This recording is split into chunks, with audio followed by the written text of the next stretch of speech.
Hi everyone. So received a lot of positive feedback about my video on the paleo diet and a lot of comments and questions asking how to eat out while sticking to a paleo diet. And so I thought I'd make a video on some of the tips and tricks I've learned over the last couple of years on how to eat out and remain fairly paleo in the process. It is inevitable at some point in time you're going to be in a situation where you'll need to eat out at a restaurant, at someone's house, or whatever the case is, unless you employ, which I actually have had some success with this, is intermittent fasting, which I also have a video on. But intermittent fasting basically involves restricting your eating window to 8 hours or 4 hours and allows you to skip meals altogether. So if you're going paleo, you can simply plan your intermittent fasting window around any kind of outing, social engagement, etc.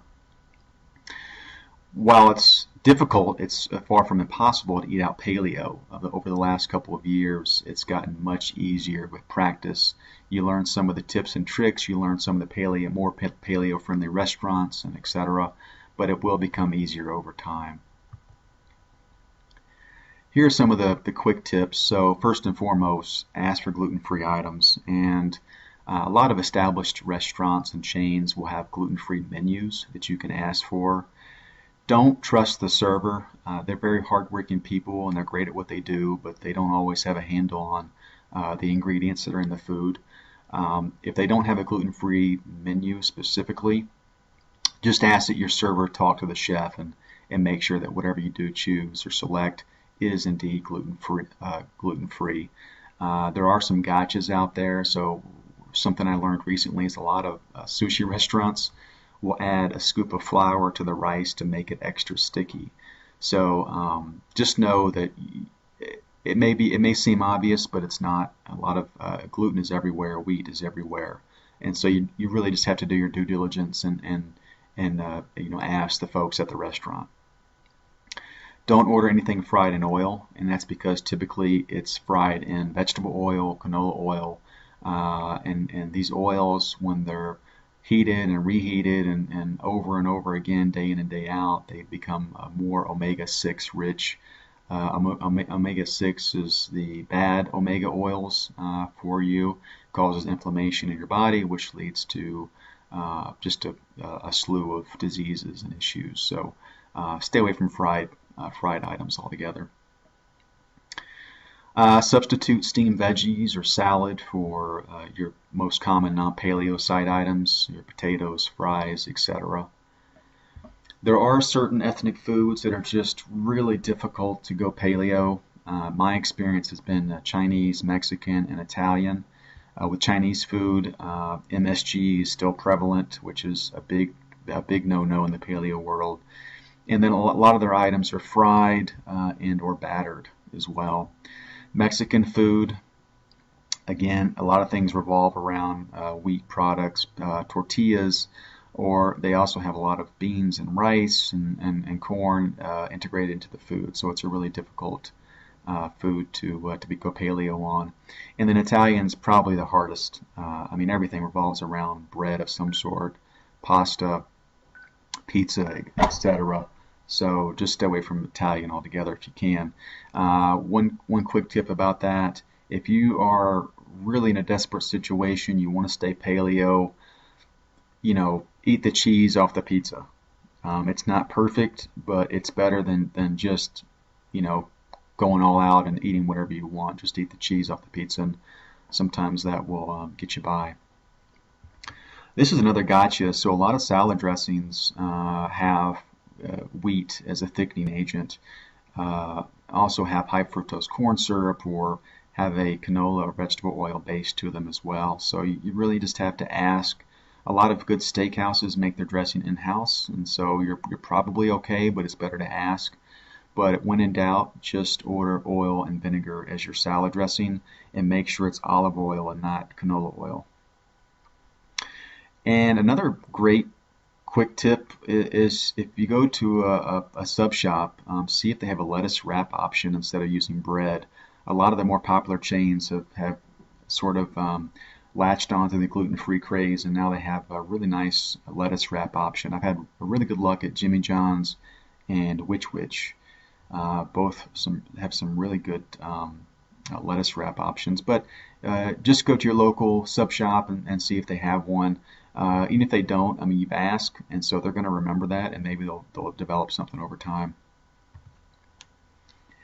So Chipotle, the Chipotle meat bowl has become somewhat legendary in the paleo community for a number of reasons. First and foremost, Chipotle has recently made a pledge that none of their meats will be they'll all be hormone-free, antibiotic-free, and grass-fed. So basically organic, which is huge. There aren't many restaurants out there, especially fast food, where you're presented with that option. So right off the bat, Chipotle is a great option.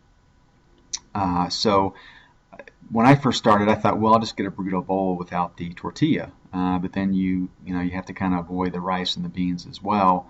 So by the end of it, you're paying $6-7 for a burrito bowl, and really it's just a scoop of meat and some lettuce, cheese, and sour cream. So the paleo hack is, instead of ordering a burrito bowl, order 2 sides of meat, which usually run about $2.50 a piece, in a bowl, and then get a side of guacamole, which is another couple bucks. So for roughly $6, you're getting 2 huge scoops of meat and a pretty good sized portion of guacamole as well. If you get a burrito bowl and you want an extra side of meat and a side of guacamole, you're already pushing $10. So this is a great hack for Chipotle, and Chipotle's fairly prolific. It's pretty much everywhere, so that's a great paleo option. Another one that I was rather surprised with is Indian food. So this has been one of my favorite lunch spots if I'm out and about and just need to grab something. Indian food typically is cream, butter, or coconut oil based. So they don't use wheat as a thickening agent. And if you go to a good Indian buffet, they'll mark each item, so masala, curry, korma, etc., and they'll have the little gluten-free icon or vegetarian icon, etc. But there aren't many Indian recipes that call for gluten, unless you look at the naan bread. Just stay away from that. And then I don't eat the rice either when I go to Indian restaurants. But Indian buffets are a great paleo hack as well. And this is probably the more obvious option, and that's a good barbecue joint or a steakhouse. You're not always going to be presented with hormone or antibiotic-free grass-fed meats, but I look at it as the lesser of evils. If it's debating between eating a slice of pizza or eating some chicken that you don't know might have some hormones in it, I'd eat the chicken any day of the week. So but good steakhouses, they're catching on. Even Outback Steakhouse now has a grass-fed ribeye and a grass-fed burger option as well. So it's catching on, and I think you'll see more and more options come available. Biggest thing with steakhouses is they're notorious for bringing bread to the table right from the get-go. Just tell your server to leave that out.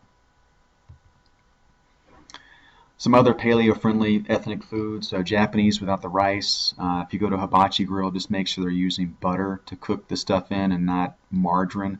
Margarine is horrible for you. And Brazilian steakhouse, another meat lover's dream. They bring skewers of meat to your table, and most good Brazilian steakhouses will have a really robust salad bar as well. And then Greek food, it's mostly olive oil based. Stay away from the hero meat. It does have wheat in it, so stay away from that. But otherwise, you can go all out on a good Greek salad. Just skip the pita bread. And last but not least, cut yourself some slack. If you eat out and you can do it paleo 80% of the time, you're doing good. It's not easy to eat paleo out, but it's getting easier, and there are some tips and tricks as I discussed today.